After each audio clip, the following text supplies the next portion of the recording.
তো নমস্কার বন্ধুরা, মিঠু রান্নাবান্নায় সবাইকে স্বাগত। আজকে বানাবো মচমচে আলু পেঁয়াজের পকোড়া। একদম সহজ রেসিপি, অল্প উপকরণ দিয়ে খুব সহজেই পকোড়াগুলো অল্প সময় তৈরি করে খেতে পারেন, পছন্দের চাটনি কিংবা সস দিয়ে।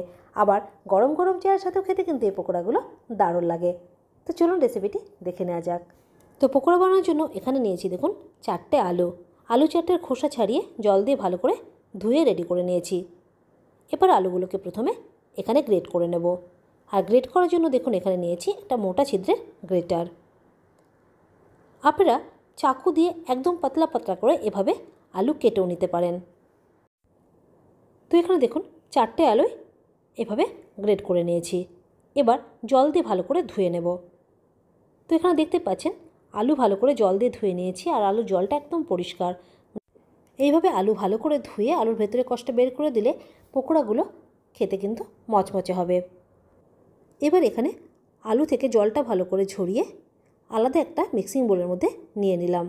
আর দেখতে পাচ্ছেন আলুর ভেতরে কিন্তু খুব একটা জল নেই।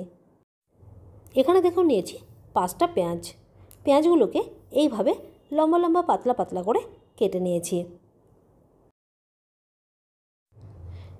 হাত দিয়ে এবার পেঁয়াজ আর আলুটাকে ভালো করে মিক্স করে নেব।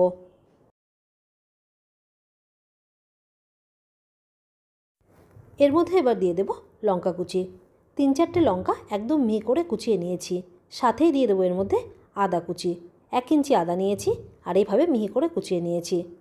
ঝালের স্বাদটা নিজেদের স্বাদ অনুযায়ী এখানে দেবেন। এখানে নিয়েছি 1/2 চামচ মতো জোয়ান।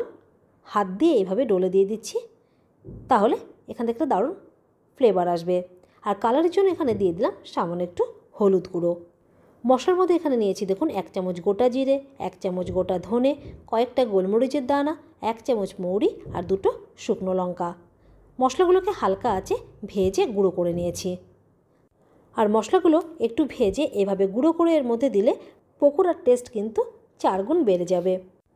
এবার এর মধ্যে দিয়ে দেবো স্বাদমতো লবণ।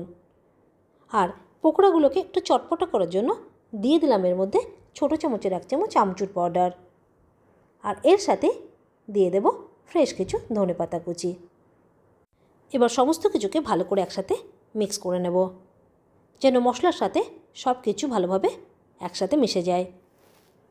তো সব কিছু একসাথে ভালোভাবে মিক্স করা হয়ে গেলে এবার বাইন্ডিংয়ের জন্য এর মধ্যে দিয়ে দেব বেসন। এখানে নিয়েছি 1 কাপ বেসন, পুরোটা এর মধ্যে দিয়ে দিলাম। এর সাথে পকোড়াগুলোকে মুচমুচে করার জন্য নিয়েছি এখানটায় 1/2 কাপ মতো চালের গুঁড়ো। আর এর সাথে দিয়ে দেবো এখানে 2 পিঞ্চ মতো বেকিং সোডা, মানে খাবার সোডা। এবার সমস্ত উপকরণগুলোকে হালকা হাতে ভালো করে মেখে নেব। এটা মাখতে কিন্তু এখানে জল লাগবে না। লবণ দেওয়াতে আলু আর পেঁয়াজ থেকে যে জল বেরোবে তাতে কিন্তু এই মিক্সারটা রেডি হয়ে যাবে। আর দেখতে পাচ্ছেন ভালো করে মেখে নিয়েছি, আর পকোড়ার জন্য মিক্সারটা একদম রেডি। আর এখানে এই মিক্সারটা রেডি করতে বাইন্ডিংয়ের জন্য দিয়েছি 1 কাপ বেসন আর মচমচে করার জন্য 1/2 কাপ চালের গুঁড়ো। এবার এইভাবে একটু করে হাত দিয়ে মিক্সার তুলে গরম তেলে দিয়ে পকোড়াগুলো ভেজে নেব। তো পকোড়া ভাজার জন্য তেল এখানে গরম করে নিয়েছি। তেল কিন্তু এখানে খুব বেশি গরম করা যাবে না, মিডিয়াম গরম করতে হবে। এবার তেলের মধ্যে দিয়ে পকোড়াগুলো ভেজে নেব। নিচ থেকে ভাজা হয়ে গেলে এবার নেড়ে দিয়ে উল্টে পাল্টে পকোড়াগুলোকে লাল লাল করে ভেজে নেব। আর ভাজার সময় গ্যাসের ফ্লেমটা কিন্তু মিডিয়ামে রাখতে হবে। আর দেখতে পাচ্ছেন পকোড়াগুলো কিন্তু অনেকটাই ভাজা হয়ে গেছে। আর দেখে বোঝাই যাচ্ছে পকোড়াগুলো কতটা মচমচে হয়েছে। আলু পেঁয়াজের মচমচে পকোড়া তৈরি করতে খুব একটা সময় লাগে না। ঝটপট তৈরি করে গরম গরম চায়ের সাথে কিংবা সস চাটনি দিয়ে খেতে পারেন। আর এই পকোড়াগুলো খেতে কিন্তু দারুণ মজার। আজকের আলু পেঁয়াজের পকোড়া রেসিপিটি যদি ভালো লেগে থাকে তাহলে লাইক শেয়ার করে দেবেন, আর চ্যানেলটিকে সাবস্ক্রাইব করা না থাকলে সাবস্ক্রাইব করে রাখবেন। আজ এই পর্যন্তই, ধন্যবাদ।